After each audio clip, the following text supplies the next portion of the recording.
Good morning.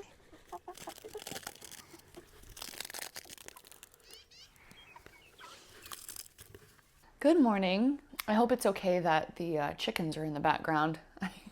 They'll probably be a little distracting, but it's just the best view. I think when it comes to health and getting healthier in general, something that I hear a lot is it's too expensive to get healthy. I can't afford to eat healthier food. And honestly, I don't disagree at all. I think that food prices are absolutely ridiculous. I think it's outrageous what people have to pay when they go to the grocery store. I know that it also depends on where you live. Like, I live kind of in the rural western United States, and things like beef are a lot more affordable for me versus somebody who lives in the South or on the East Coast.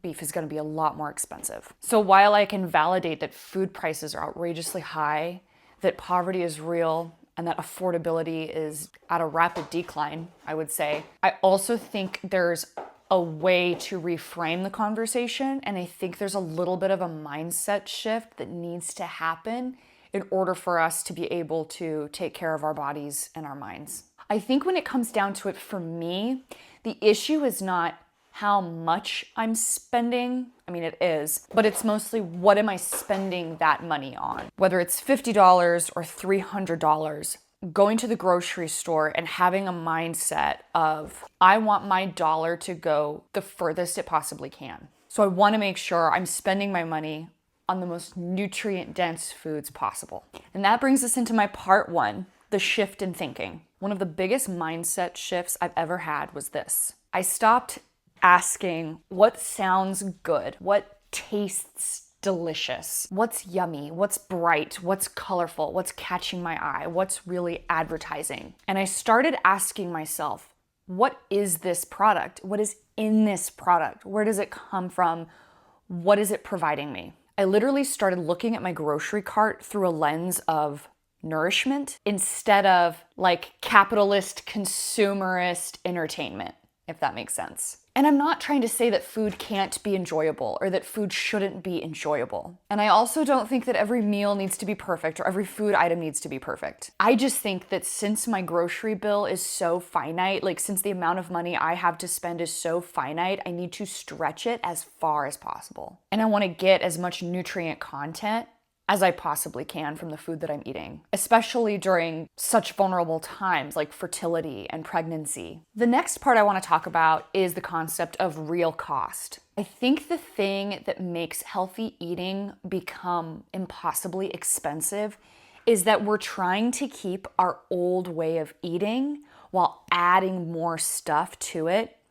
And unfortunately, I think the difficult reality of this is that we have to give up a lot of our old behavior and learn to usher in new behaviors, and we have to like actually trade out and swap out things completely. So an example of this is like, okay, you're used to buying soda, chips, crackers, cakes, loaves of bread, right? But you want to start eating healthier.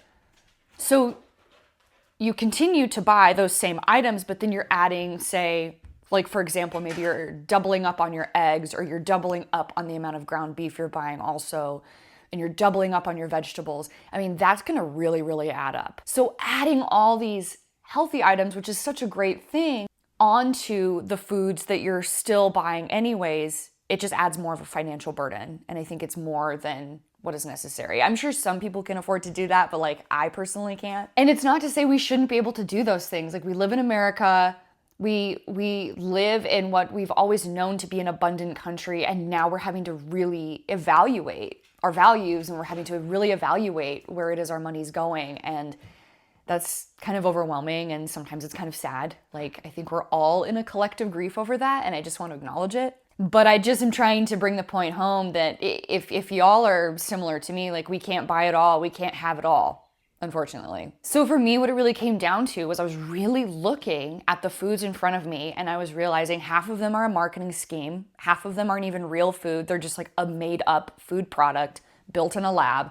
And I decided I don't need those foods anymore. And really, it sounds easy, but it's not. It's kind of a radical decision to make when you're in the grocery store and you're like, do I eat this box of Lucky Charms or do I buy this carton of eggs instead? You know, I don't know. I really just had to have the hard conversation with myself that a lot of these foods just aren't worth buying anymore.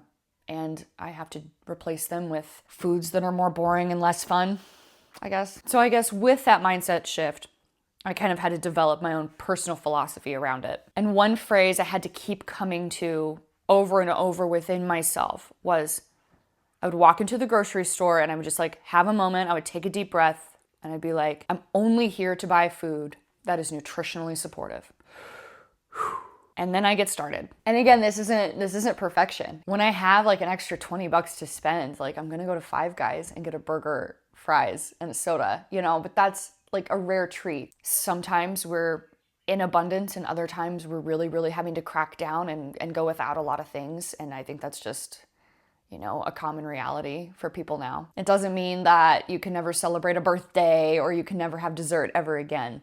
It's just like a mindset shift. And what it really means is that on a normal day, on an average grocery store trip, I want my money to go to the higher quality foods or the more nutritionally dense foods if I can help it. So personally for me and my family, that means prioritizing foods like beef or red meat, eggs, butter, fruit, vegetables, bone broth or stock, canned salmon, sardines. And this is because I would rather spend my grocery store dollars on foods that provide high quality protein, healthy fats, vitamins, and minerals. So just to give you guys an idea of real life examples, if I were to walk in Costco with like $200 or $300, truthfully, my cart would look very boring. There wouldn't be much in my cart in terms of snacks, treats, sweets, but it would just be the most simple, easy, whole foods. And what I've found is if I stop buying all the little extras,